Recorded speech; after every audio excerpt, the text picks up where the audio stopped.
नमस्कार दोस्तों, मैं कपिल सोनी आपका स्वागत करता हूं मेरे YouTube चैनल पर। हम पढ़ रहे हैं फिलॉसफी ऑप्शनल नंबर पेपर 2, जिसका हम पढ़ रहे हैं सेक्शन ए यानी सामाजिक एवं राजनीतिक दर्शन। तो सामाजिक एवं राजनीतिक दर्शन यानी सोशियो पॉलिटिकल फिलॉसफी, इसमें हमारा टॉपिक चल रहा है सामाजिक एवं राजनीतिक आदर्श यानी सोशियो पॉलिटिकल आइडियाज़। तो जिसमें हम पढ़ रहे हैं स्वतंत्रता। तो स्वतंत्रता यानी लिबर्टी। तो हमने स्वतंत्रता यानी लिबर्टी आपसे पहले डिस्कस किया है। तो आइए हम इसके आगे पढ़ते हैं, और प्लीज़ आप इस वीडियो को ज़्यादा से ज़्यादा लाइक, शेयर और सब्सक्राइब करिए ताकि ये वीडियो सभी तक पहुंच जाए। तो आइए हम पढ़ते हैं स्वतंत्रता। स्वतंत्रता में हमने आपसे कुछ पहले बेसिक बातें डिस्कस की हैं कि स्वतंत्रता का अर्थ क्या है। स्वतंत्रता के अर्थ के बाद इसके हमने पक्ष देखे कि कौन कौन से पक्ष हैं, सकारात्मक पक्ष हैं, नकारात्मक। फिर हमने मिल के विचार देखे, मिल के विचार के बाद हमने देखे मैकफर्सन के विचार, मैकफर्सन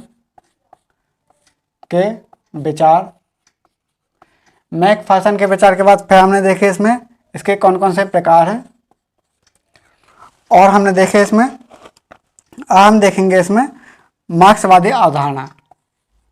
जो हमारा अंतिम टॉपिक रह गया है, मार्क्सवादी अवधारणा। स्वतंत्रता के बारे में मार्क्सवादी क्या बोलते हैं, तो हम अभी इसमें ये देखेंगे, और लास्ट में हमको आपको कुछ क्वेश्चन देंगे। आप उन क्वेश्चन को सॉल्व करिए जो यूपीएससी में आए हुए हैं या फिर आने की फुल संभावना है। तो आइए हम देखते हैं मार्क्सवादी अवधारणा। तो हेडिंग डालीजिए, स्वतंत्रता की मार्क्सवादी अवधारणा।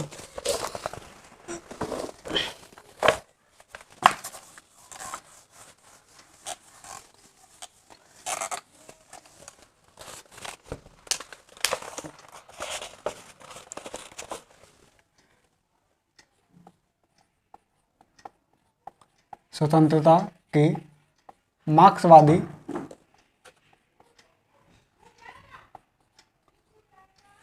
अवधारणा। तो स्वतंत्रता की मार्क्सवादी अवधारणा हम ये पढ़ रहे हैं। तो इसका मतलब क्या है? इसका मतलब ये है कि मार्क्सवादी ने स्वतंत्रता की उदारवादी अवधारणा की आलोचना करते हुए मार्क्सवादी अवधारणा में स्वतंत्रता की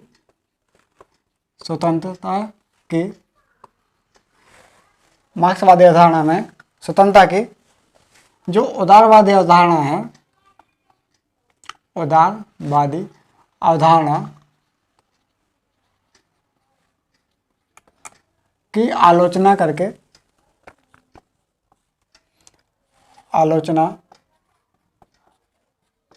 करते हुए अपनी विशिष्ट अवधारणा दी है। कौन सी दी है? विशिष्ट अवधारणा दी है। इसे हम क्या देखते हैं कि स्वतंत्रता की मार्क्सवादी अवधारणा में स्वतंत्रता की उदारवादी अवधारणा को आलोचना करते हुए अपनी विशिष्ट अवधारणा दी है। उदारवादी अवधारणा क्या थी कि पूंजीपतिवाद का समर्थन करता था, और ये इकोनॉमिक्स में भी आता है। तो जैसे उदारवादी अवधारणा, इसकी आलोचना करते हुए अपनी विशिष्ट अवधारणा दी है। तो विशिष्ट अवधारणा दी है, इसमें क्या सकारात्मक उदारवादी से इसमें सकारात्मक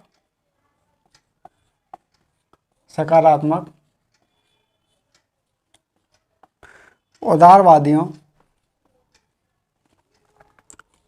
से मार्क्सवादी, इसमें सकारात्मक उदारवादियों से मार्क्सवादी की भिन्नता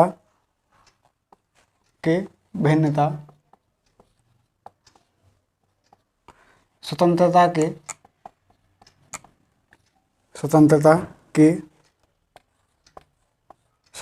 की वास्तविकरण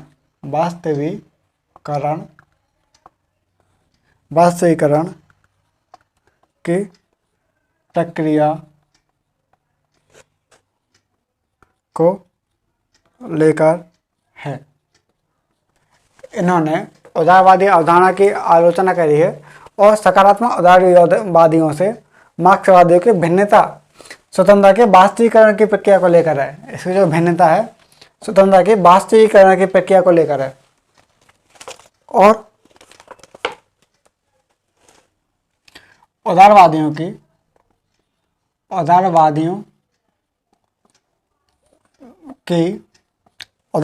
की जो कल्याणकारी उपायों को मार्क्सवादी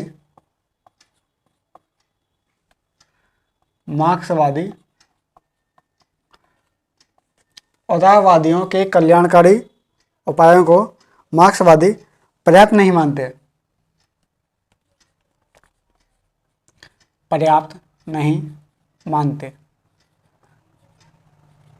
जो उदारवादियों की एक अवधारणा थी, कल्याणकारी अवधारणा, उसको ये मार्क्सवादी पर्याप्त नहीं मानते।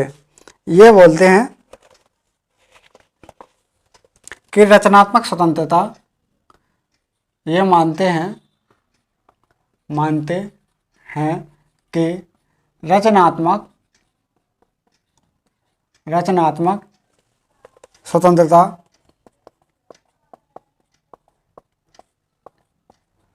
तभी संभव है जब रचनात्मक स्वतंत्रता तभी संभव होगी जब समाजवादी समाज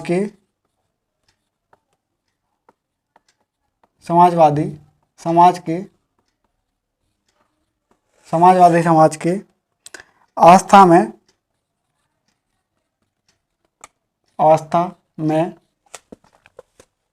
संपत्ति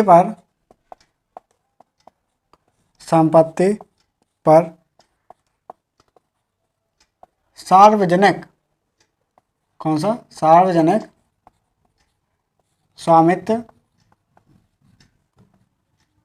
सार्वजनिक स्वामित्व होगा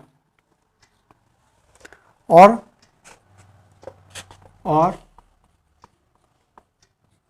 वर्ग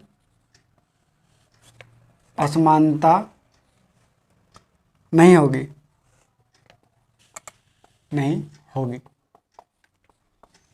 तो मार्क्सवादी क्या बोलते हैं?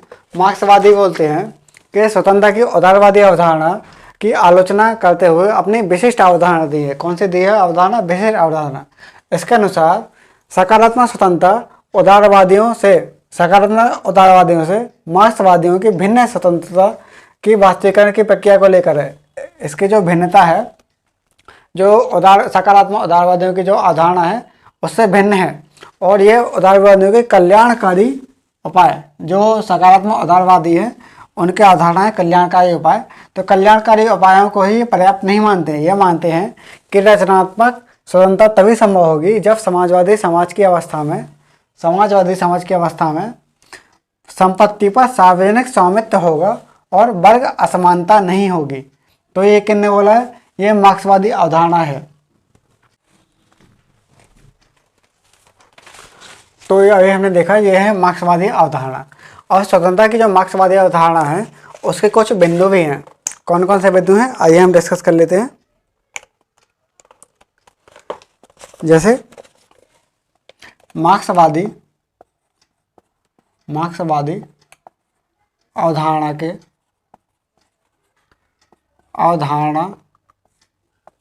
के बिंदु,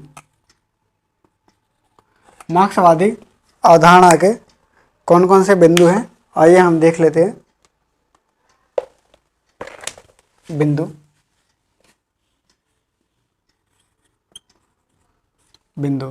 तो कौन कौन से बिंदु हैं? पहला, स्वतंत्रता का अर्थ अकेलापन नहीं है।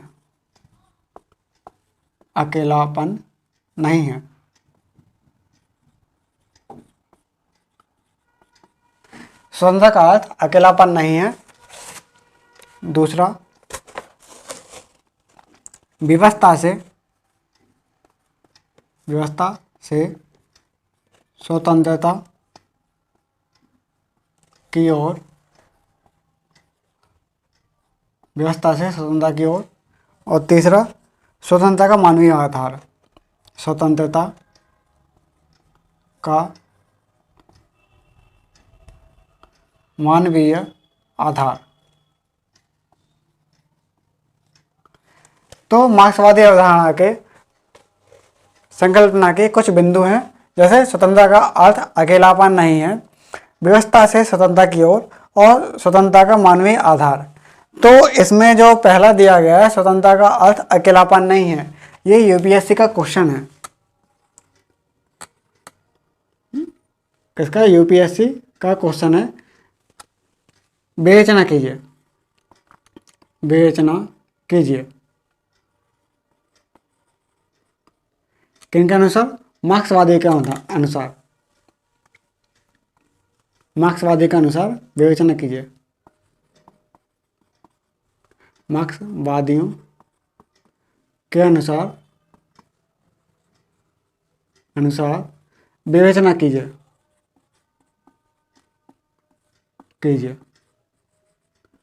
या फिर टिप्पणी कीजिए। तो स्वतंत्रता का अर्थ अकेलापन नहीं है, ये मार्क्सवादी के अनुसार विवेचना कीजिए। ये यूपीएससी का क्वेश्चन आ चुका है। तो आइए हम अब विवेचना करते हैं। स्वतंत्रता का अर्थ अकेलापन नहीं है, व्यवस्था से स्वतंत्रता की ओर, और स्वतंत्रता का मानवीय आधार। जो ये शब्द दिए गए हैं बिंदु के, अवधारणा के, तो आइए हम इनको डिस्कस करते हैं कि ये बिंदु का मतलब क्या है। स्वतंत्रता की मार्क्सवादी अवधारणा।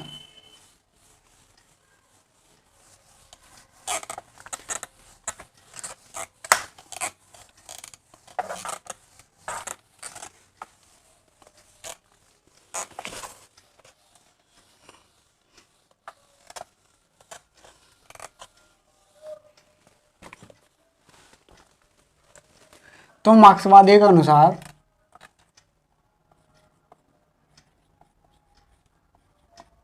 मार्क्सवादियों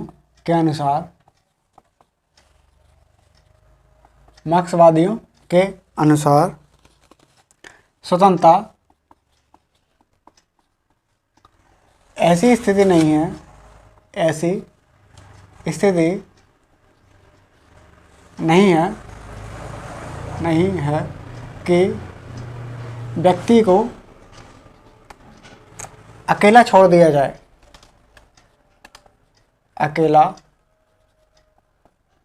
छोड़ दिया जाए। मार्क्सवादी बोलते हैं कि स्वतंत्रता एक ऐसी स्थिति नहीं है कि व्यक्ति को अकेला छोड़ दिया जाए। ये हमारा पहला टॉपिक चल रहा है, ये पहला चल रहा है कि पहले की हम विवेचना कर रहे हैं। कि मार्क्सवादियों के अनुसार स्वतंत्रता एक ऐसी स्थिति नहीं है कि व्यक्ति को अकेला छोड़ दिया जाए या फिर स्वतंत्र छोड़ दिया जाए। इसके विपरीत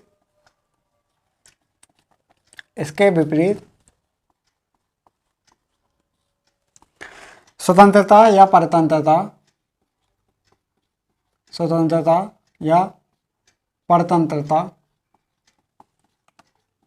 की स्थितियां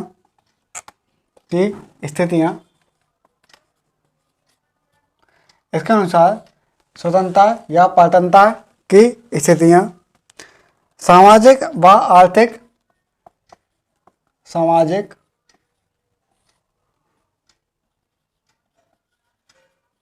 आर्थिक संदर्भ से जुड़ी हैं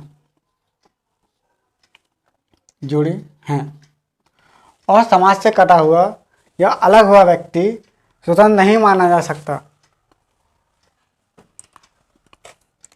समाज से अलग कटा हुआ व्यक्ति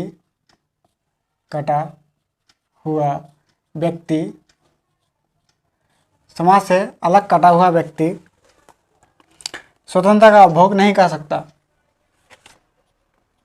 स्वतंत्रता का उपभोग नहीं कर सकता। इसका मतलब ये हुआ कि अगर हम बोलें कि इसको हमको अगर मान लो किसी व्यक्ति को स्वतंत्रता देनी है तो इसका मतलब ये नहीं है कि उसको अकेला छोड़ दिया है। जैसे उसको राजस्थान में चले गए और रेगिस्तान में उसको अकेला छोड़ दिया। अब वहाँ तो क्योंकि वो कोई समाज तो है नहीं है, अकेला है। मान लो उसको सब कुछ दे दिया, खाना पीने का दे दिया, पूरी व्यवस्था कर दी और बोल दिया कि जाओ तुम वहाँ पर अकेले रहो, स्वतंत्र रहो। तो अकेलापन का मतलब ये स्वतंत्रता नहीं है। स्वतंत्रता का मतलब है कि उसको सामाजिक आर्थिक संदर्भ से जुड़ा हुआ स्वतंत्रता, उसको समाज में रहकर स्वतंत्रता दी जाए, तभी वो स्वतंत्रता को महसूस कर पाएगा। अन्यथा अगर उसको अकेला छोड़ दिया जाए तो स्वतंत्रता का उसका कोई मतलब ही नहीं होगा। इसका सिंपल सा मतलब ये हुआ कि समाज से अलग कटा हुआ व्यक्ति स्वतंत्रता का उपभोग नहीं कर सकता। और मार्क्सवादी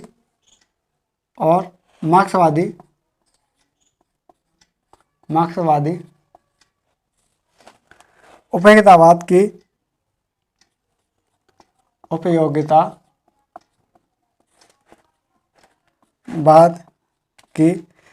इस मान्यता को मार्क्सवादी उपयोगितावाद की इस मान्यता को स्वीकार नहीं करते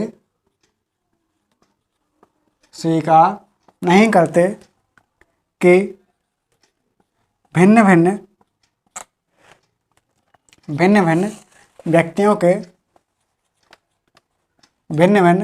व्यक्तियों के स्वार्थ को जोड़कर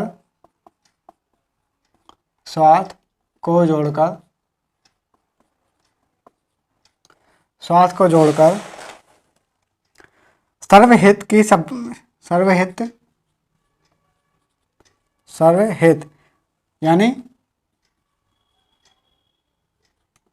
कॉमन इंटरेस्ट। तो ये बोलते हैं कि मार्क्सवादी उपयोगितावाद की इस मान्यता को स्वीकार नहीं करते कि भिन्न भिन्न व्यक्तियों के स्वार्थ को जोड़कर सर्वहित की स्थापना की जा सकती है।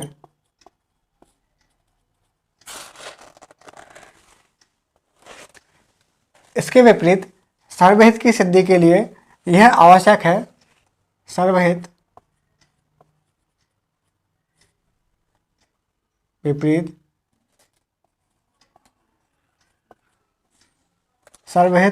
की सिद्धि के लिए यह आवश्यक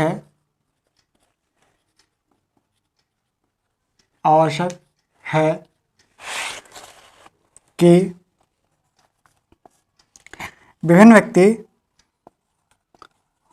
विभिन्न व्यक्ति समाज के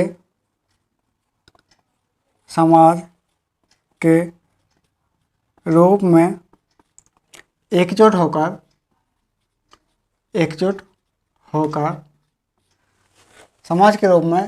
एकजुट होकर पूरे समाज के हित में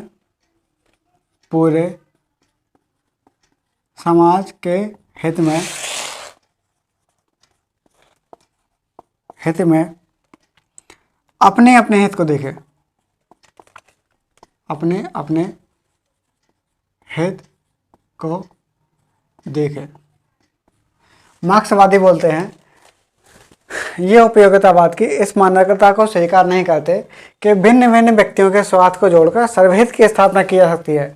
अगर मान लो बहुत सारे व्यक्ति हैं और उनका अलग अलग स्वार्थ है कि मान लो कोई व्यक्ति है, इसका स्वार्थ है कि वो आईएएस बनना चाहता है, किसी का स्वार्थ है कि वो खाना खाना चाहता है, किसी का स्वार्थ है कि वो दिन रात सोना चाहता है, किसी का स्वार्थ है कि आराम करना चाहता है। तो उससे क्या होगा कि भिन्न भिन्न व्यक्तियों के स्वार्थ को जोड़कर सर्वहित की स्थापना नहीं की जा सकती है। इसके विपरीत सर्वहित की सिद्धि के लिए यह आवश्यक है कि विभिन्न समाज के रूप में एकजुट होकर के विभिन्न व्यक्ति समाज में एकजुट होकर, सभी व्यक्ति समाज में एकजुट होकर सर्वहित के लिए कार्य करें और उसमें अपने अपने हित देखें। अगर मान लो सबका अपना अपना हित है तो ये समाज की भलाई नहीं हो पाएगी। लेकिन अगर मान लो पूरे समाज का हित देख के अपना अपना स्वार्थ देखेंगे और पूरे समाज के हित को अपने अपने हित में देखेंगे, तभी वो समाज की स्थापना हो पाएगी। तो ये हो जाएगा स्वतंत्रता। अब जो हमारा दूसरा टॉपिक है, व्यवस्था से स्वतंत्रता की ओर। व्यवस्था से स्वतंत्रता की ओर, तो आइए हम इसको डिस्कस करते हैं। इसका मतलब क्या है व्यवस्था से स्वतंत्रता की ओर?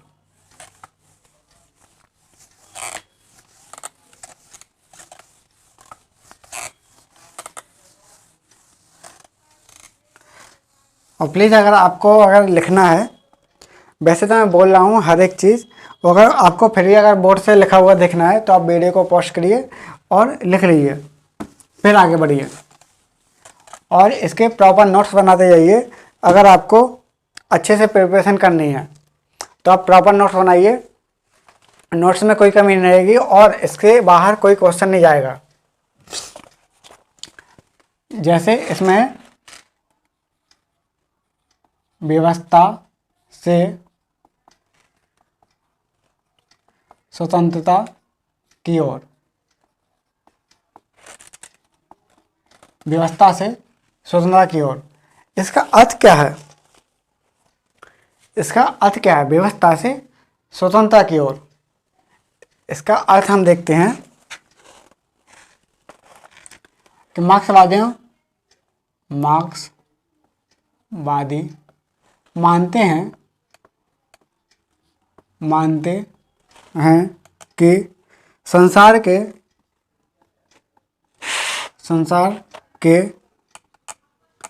सभी जीवों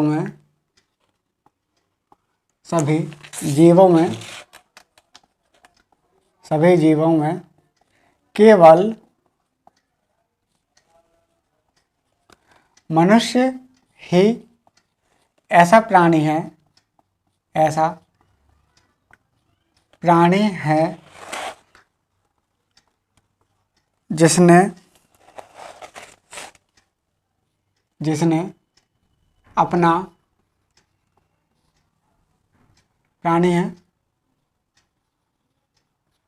जिसने अपना क्रमिक विकास किया है।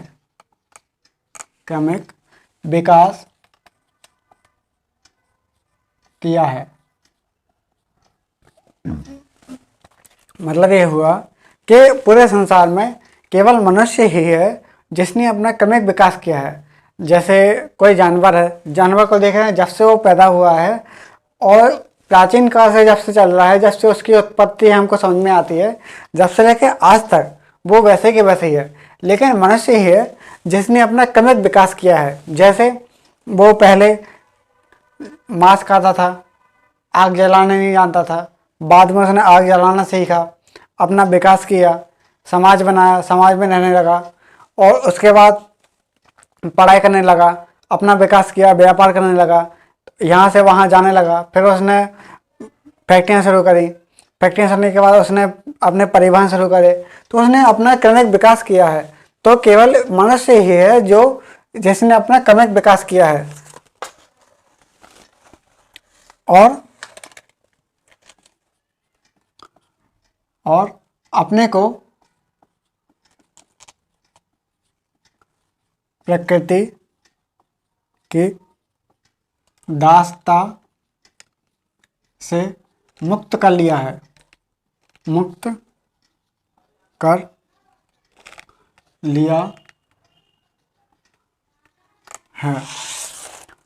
और स्वतंत्रता की स्थिति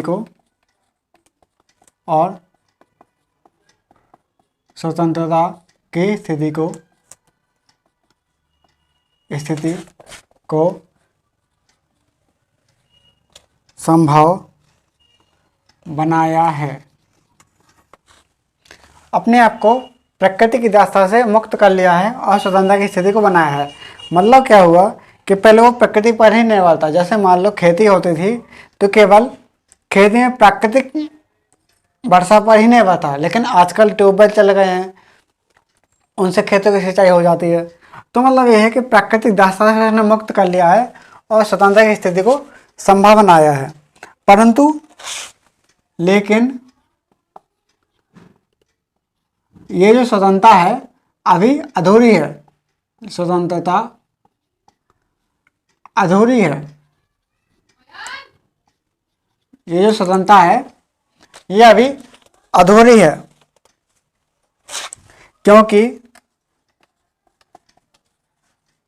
स्वतंत्रता ये अधूरी है क्योंकि बाह्य प्रकृति का नियंत्रण करते हुए, बाह्य प्रकृति का नियंत्रण करते हुए, नियंत्रण करते हुए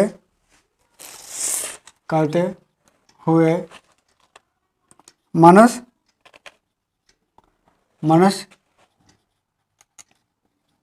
अपनी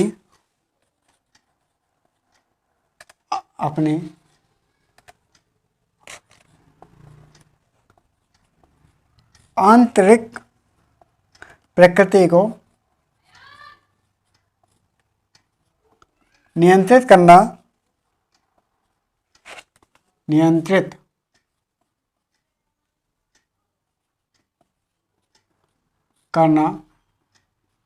भूल गया है। इसका अर्थ क्या हुआ कि मनुष्य ने अपनी दास्ता, प्रकृति की दास्ता से मुक्त तो कर लिया है, लेकिन यह जो स्वतंत्रता है ये अभी अधूरी है, क्योंकि इसने बाह्य प्रकृति का नियंत्रण करते हुए अपनी आंतरिक प्रकृति का नियंत्रण करना भूल गया है। बाहरी तो नियंत्रण कर लिया, लेकिन आंतरिक प्रकृति को नियंत्रण करना भूल गया है। मनुष्य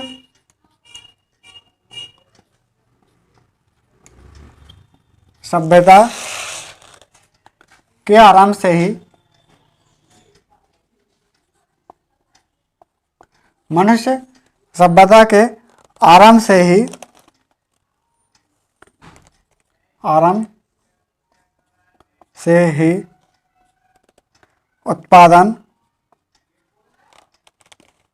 उत्पादन की शक्तियों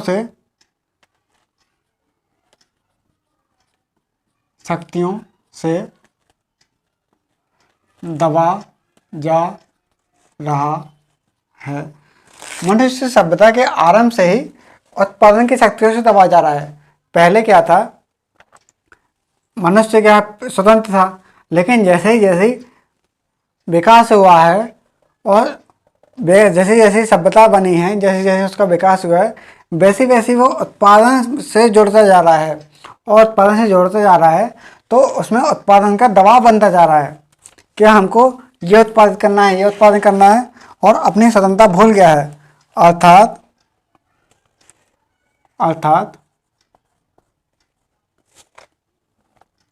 एक छोटा सा वर्ग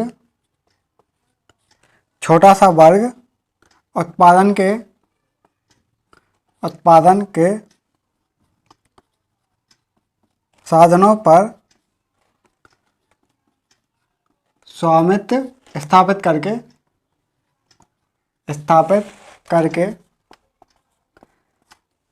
छोटा सा वर्ग, और ये छोटा सा वर्ग कौन सा है, जो उत्पादन वाला वर्ग है, व्यापारी वर्ग है। तो ये छोटे से वर्ग ने उत्पादन के साधनों पर स्वामित्व स्थापित करके जनसाधारण का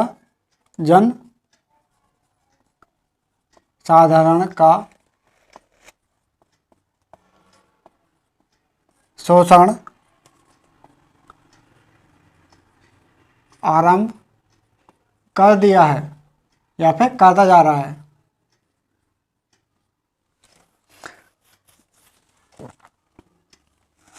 और पूंजीवाद की अवधारणा के, और जब से पूंजीवाद की अवधारणा आई है, जब से यह समस्या और विकट हो गई है। जैसे पूंजीवाद की अवधारणा आई है, ये समस्या और विकट हो गई है। और जो पूंजीवाद की अवधारणा आई थी वो उदारवाद से आई थी। जैसे, और पूंजीवाद की अवधारणा से, पूंजीवाद की अवधारणा से उत्पादन की मात्रा और बढ़ गई है और उत्पादन बढ़ गया है, तो शोषण भी बढ़ता जा रहा है। जो छोटा सा वर्ग है, उत्पादित वर्ग है, उत्पादन करने वाला यानी व्यापारी वर्ग है, उसने उत्पादन के साधनों पर स्वामित्व स्थापित करके जनसाधारण का शोषण आरंभ कर दिया हो। ये कब से हो रहा है? मनुष्य की सभ्यता के आरंभ से ही।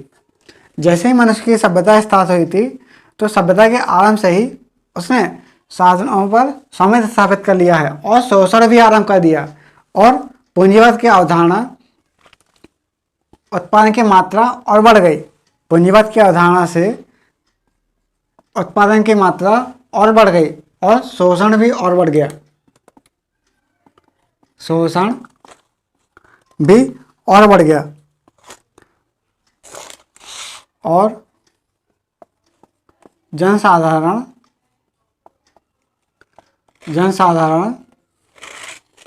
और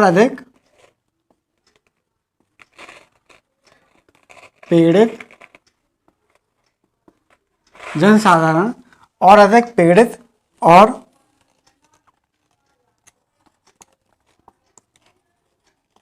असहाय हो गए।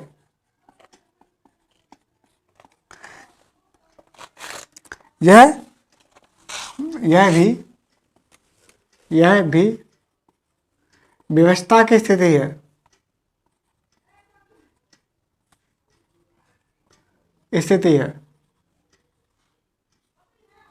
यह भी व्यवस्था की स्थिति है। व्यवस्था की स्थिति कैसे हुई? व्यवस्था की स्थिति जैसे ये लिखा है यहाँ पर कि उत्पादक वर्ग ने शोषण आरंभ कर दिया, शोषण बढ़ा और जनसाधारण और अधिक पीड़ित और असहाय हो गए। तो वो बेबस हैं इसके लिए कि उनका शोषण हो रहा है, इसके लिए बेबस हैं, वो कुछ नहीं कर पा रहे हैं।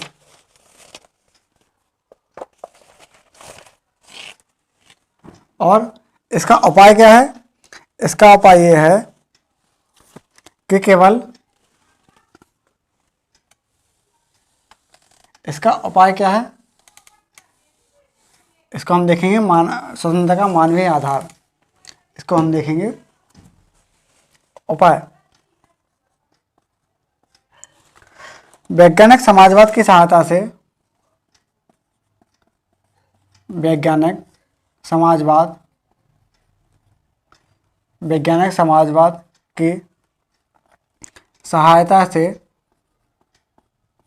सहायता से ही मानव इस व्यवस्था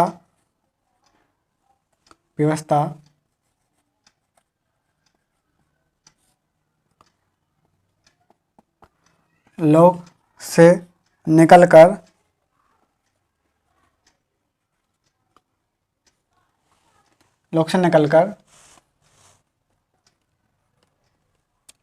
स्वतंत्रता लोक में जा पाएगा।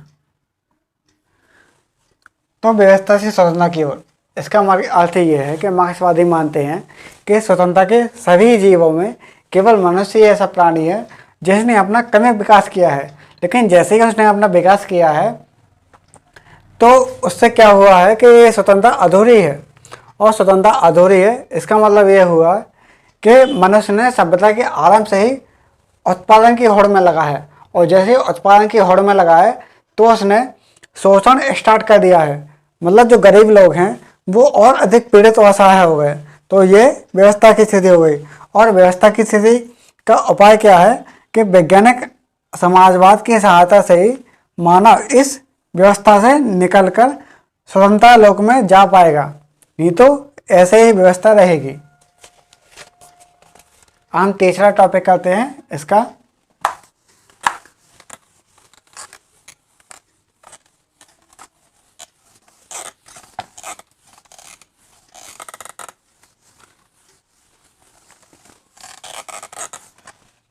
जैसे तीसरे टॉपिक में है स्वतंत्रता का मानवीय आधार। स्वतंत्रता का मानवीय आधार। अब स्वतंत्रता का मानवीय आधार, इसका मतलब क्या है? तो मार्क्सवादी बोलते हैं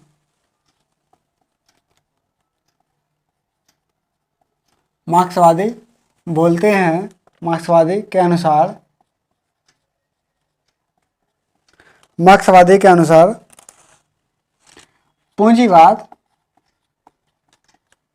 पूंजीवाद समस्त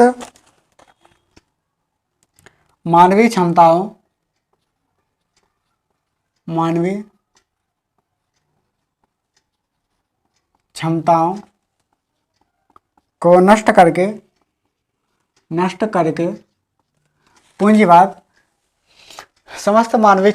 को नष्ट करके पूंजीवाद समस्त मानवीय क्षमताओं को नष्ट करके मनुष्य की पूंजी और निजी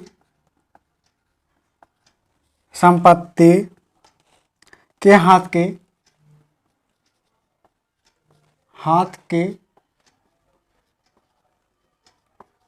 कठपुतली बनता जा रहा है। ये बोलते हैं मार्क्सवादी कि जैसी पूंजीवाद की अवधारणा आई है तो उसमें मानवीय क्षमताओं को नष्ट करके मनुष्य की पूंजी और निजी संपत्ति के हाथ की कठपुतली बनता जा रहा है। जो मनुष्य है वो पूंजी और निजी संपत्ति के हाथ की कठपुतली बनता जा रहा है। इसके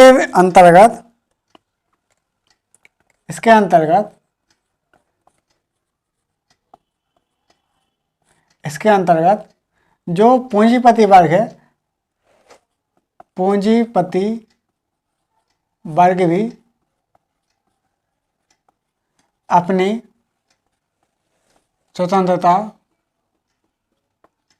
खोता जा रहा है।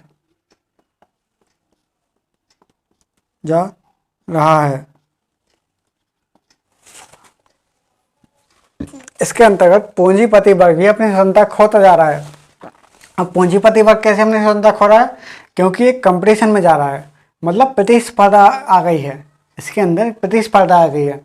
कैसे आ गई है? जैसे मान लो कोई पूंजीपति है, वो उत्पादन में अपना लग गया। अब उसके बाद उसकी यह होड़ लग गई है, प्रतिस्पर्धा बढ़ गई है कि उसको सबसे आगे निकलना है, तो उसमें भी उसका शोषण हो रहा है और उसमें जो संपत्ति है, संपत्ति की कठपुतली बनता जा रहा है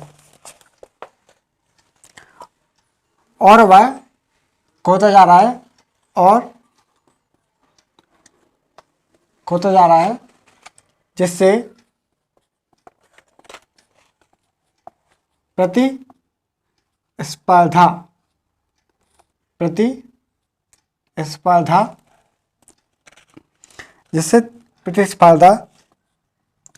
का शिकार होकर मनुष्य मानवीय गुणों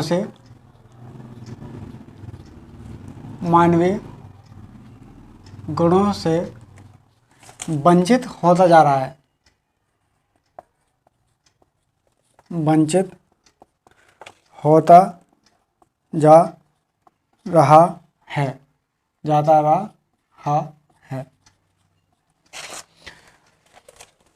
और जब प्रतिस्पर्धा हो गई है तो उसके जो मानवीय गुण हैं, तो मानवीय गुण से वंचित हो जा रहा है। केवल शोषित वर्ग है वो ही वंचित नहीं हो रहा है, जो पूंजीपति वर्ग है वो भी इससे वंचित होता जा रहा है।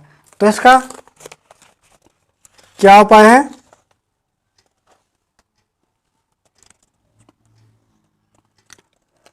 जो मार्क्सवादी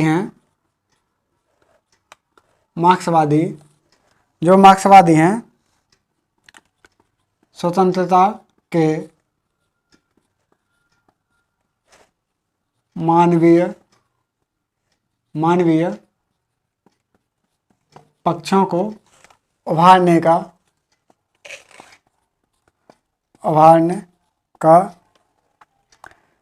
प्रयास कर रहे हैं।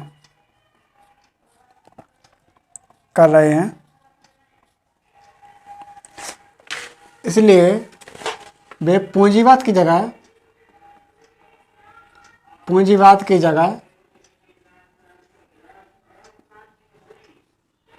समाजवाद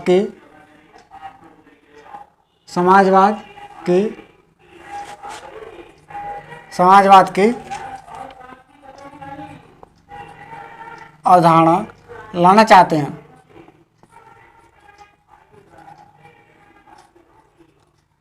पूंजीवाद की जगह समाजवाद की अवधारणा लाना चाहते हैं ताकि मनुष्य के लिए स्वतंत्रता की उपयुक्त परिस्थितियां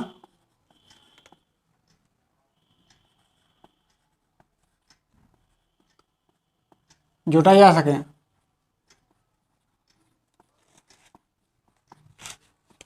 इसका मतलब क्या हुआ कि स्वतंत्रता का जो मानवीय आधार है उसमें अपन को डिस्कस करना है। तो इसमें क्या है, जो मार्क्सवादी के अनुसार जो पूंजीवाद समस्त मानवीय क्षमता को नष्ट करके, जो पूंजीवाद जो अवधारणा आई है समस्त मानवीय क्षमता को नष्ट करके मनुष्य पूंजी और निजी संपत्ति के हाथ की कठपुतली बनता जा रहा है। इसमें क्या हो रहा है कि जो शोषित वर्ग है उसका तो शोषण हो ही रहा है, और जो पूंजीपति वर्ग है उसका भी शोषण होता जा रहा है। उसका शोषण कैसे हो रहा है कि वो प्रतिस्पर्धा में जुड़ गया है, यानी कंपटीशन में जुड़ गया है। ज़्यादा से ज़्यादा उत्पादन करना है तो इस होड़ में जुड़ गया है, और जैसे ही उत्पादन वर्ग में जुड़ गया है, प्रतिस्पर्धा में जुड़ गया है, तो वो मानवीय गुण से वंचित होता जा रहा है। जो प्रतिस्पर्धा का शिकार हो गए वह मानवीय गुणों से वंचित होता जा रहा है। और मार्क्सवादी स्वतंत्रता के मानवीय पक्षों को, जो मार्क्सवादी स्वतंत्रता के मानवीय पक्षों को उभारने का प्रयास कर रहे हैं, जो यहाँ पर प्रतिस्पर्धा की वजह से मानवीय गुणों से वंचित हो गया है। जो मार्क्सवादी स्वतंत्रता के मानवीय पक्षों को उभारने का प्रयास कर रहे हैं, और ये पूंजीवाद की जगह समाजवाद की अवधारणा को लाना चाहते हैं, ताकि मनुष्य के लिए स्वतंत्रता की उपयुक्त परिस्थितियां जुटाई जा सकें। तो ये लाना चाहते हैं। इसलिए हम बोलते हैं कि मार्क्सवादी उदारवाद का विरोध करते हैं, इसलिए उसके समर्थन में नहीं है। अब जैसे एक टॉपिक आता है, इसके बाद जो लास्ट टॉपिक बचा है अपना,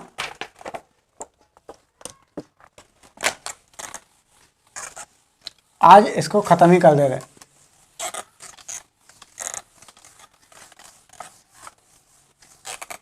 जैसे एक क्वेश्चन है जो आपको यूपीएससी या यूपीपीसीएस इसमें मिल जाएगा, पुराना क्वेश्चन है लेकिन चाहे यहाँ पर मिल जाता है। जैसे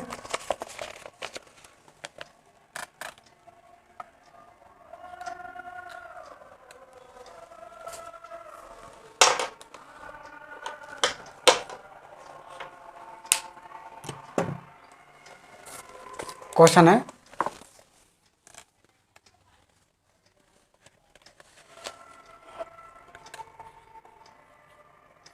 स्वतंत्रता व राज्य के संबंधों की विवेचना कीजिए।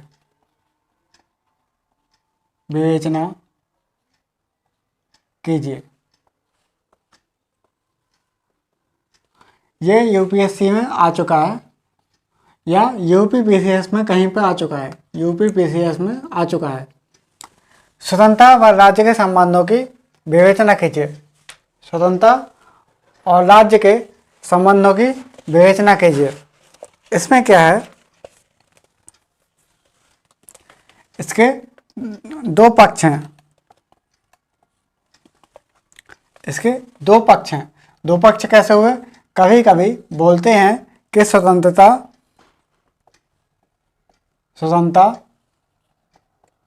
और राज्य परस्पर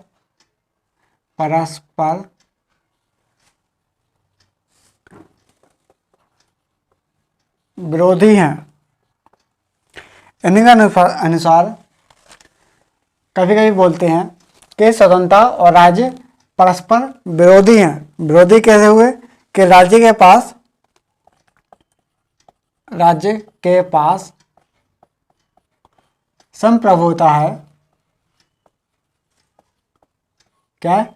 संप्रभुता है और वह इस सर्वोच्च शक्ति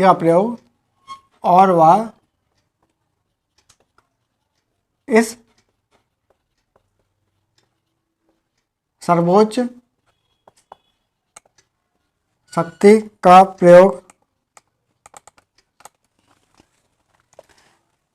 इस सर्वोच्च शक्ति का प्रयोग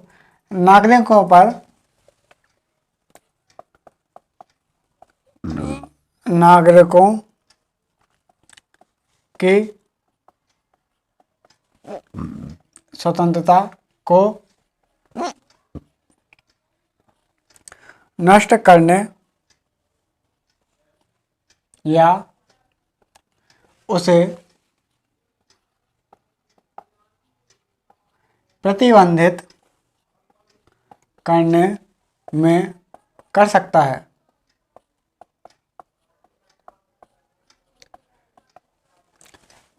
स्वतंत्रता और राज्य के संबंध की विवेचना कीजिए। इसमें हम देखते हैं कि स्वतंत्रता और राज्य परस्पर विरोधी हैं। राज्य के पास संप्रभुता है, मतलब आंतरिक मामलों में सर्वोच्च और बाह्य मामलों से स्वतंत्र। आंतरिक मामलों में सर्वोच्च और बाह्य मामलों से स्वतंत्र, यह होता है संप्रभुता का मतलब। और इस सर्वोच्च शक्ति का प्रयोग नागरिकों की स्वतंत्रता को नष्ट करने या उसे प्रतिबंधित करने के लिए कर सकता है। जो मार्क्सवादी हैं, मार्क्सवादी के अनुसार राज्य एक ऐसा यंत्र है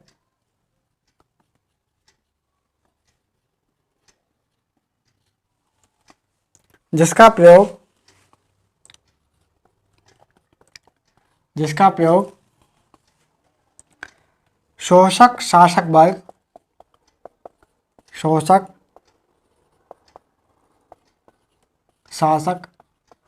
वर्ग जिसका प्रयोग शोषक शासक वर्ग शोषित वर्ग के लिए करता है।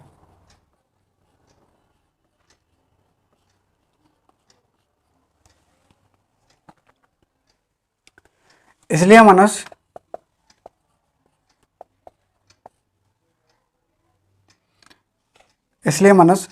राज्य की समाप्ति के पश्चात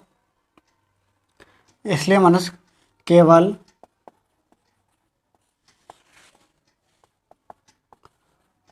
वास्तविक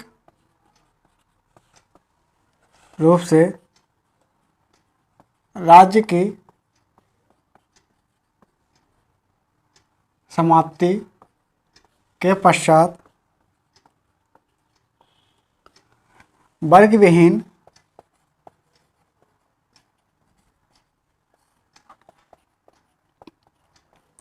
समाज में ही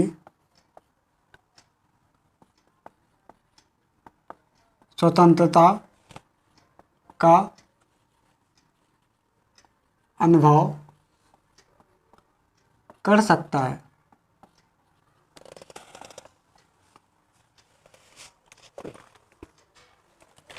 ये बोलते हैं, यहाँ पर मार्क्सवादी बोलते हैं कि राज्य एक ऐसा यंत्र है जिसका प्रयोग शोषक शासक वर्ग शोषित वर्ग के लिए करता है। जो शोषक यानी जो शोषण कर रहा है वो शोषित वर्ग के लिए उपयोग करता है। इसलिए मनुष्य केवल वास्तविक रूप से राज्य की समाप्ति के पश्चात ही वर्गविहीन समाज में स्वतंत्रता का अनुभव कर सकता है। राज्य की समाप्ति के पश्चात ही वर्गहीन समाज में स्वतंत्रता का अनुभव कर सकता है। तो अभी देखा हमने स्वतंत्रता व राज, और ये हमारे स्वतंत्रता का लास्ट टॉपिक है। इसके बाद हम करेंगे समानता। समानता शुरू करने के पहले हम आपको कुछ क्वेश्चन दे रहे हैं, आप उन क्वेश्चन को सॉल्व करिए और आंसर राइटिंग की प्रैक्टिस करिए, जो आपको बहुत ही हेल्प रहेंगे, जो या फिर यूपीपीएससी में या यूपीएससी में आ चुके हैं या आने की संभावना है। ये कौन कौन से क्वेश्चन हैं, आइए लिख लीजिए।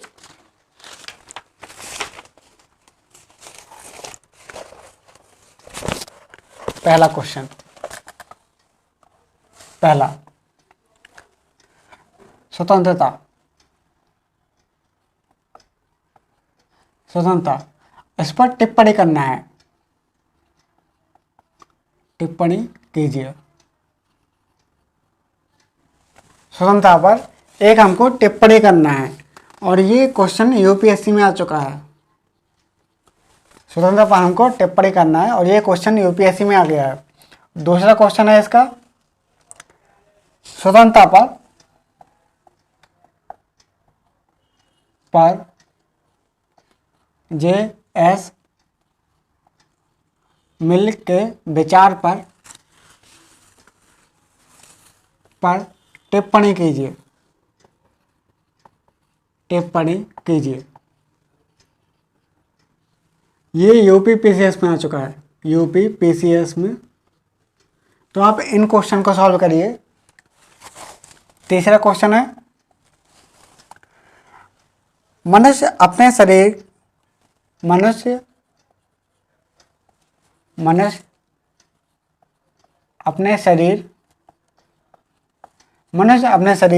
व आत्मा पर संप्रभु है। याद करिए, मैंने एक टॉपिक कराया था, उसमें इसका जिक्र भी किया है कि मनुष्य अपने शरीर व आत्मा पर संप्रभु है। ये क्वेश्चन भी शायद बीपीएससी में आ चुका है, बीपीएससी में आ चुका है। और चौथा क्वेश्चन है, मनुष्य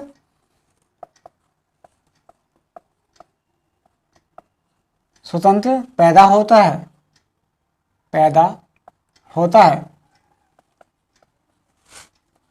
लेकिन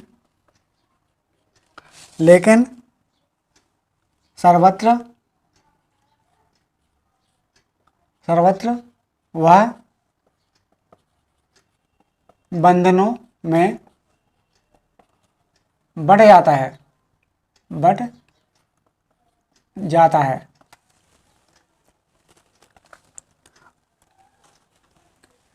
पांचवा क्वेश्चन है,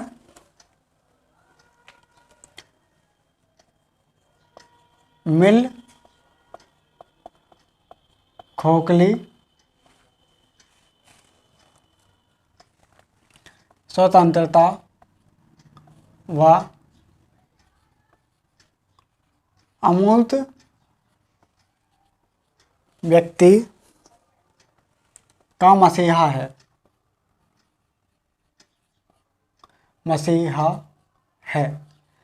तो आप जैसे नोट्स देखेंगे तो हमने ये टॉपिक ही कराया है, मिल खोखली स्वतंत्रता व अमूर्त व्यक्ति का मसीहा है।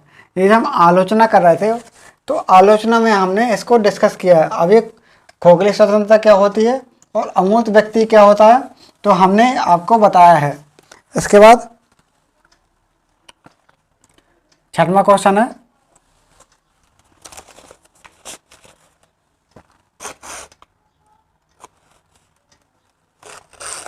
क्या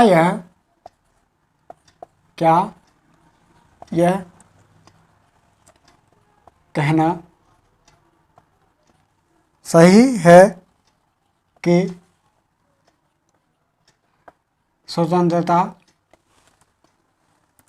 राज्य के, क्या ऐसा ना सही है कि स्वतंत्रता पूर्ण राज्य के पूर्ण कानूनों पूर्ण राज्य के पूर्ण कानूनों के पूर्ण पालन में निहित है। तो ये कुछ क्वेश्चन है जो आप करिए, जो या फिर यूपीएससी या यूपीपीसीएस या बीपीएससी में कुछ आ चुके हैं और आने की संभावना है। तो बाकी हम कल शुरू करेंगे स्वतंत्रता। आज हमारा स्वतंत्रता खत्म हो गया, हम शुरू करेंगे समानता। तो पहली यूनिट का पहला टॉपिक हमारा खत्म हो चुका है, बाकी हम समानता देखेंगे कल। आज के लिए इतना ही, धन्यवाद। और प्लीज़ आप इस वीडियो को ज़्यादा से ज़्यादा लाइक, शेयर और सब्सक्राइब करिए ताकि वीडियो सभी तक पहुंच जाए। धन्यवाद।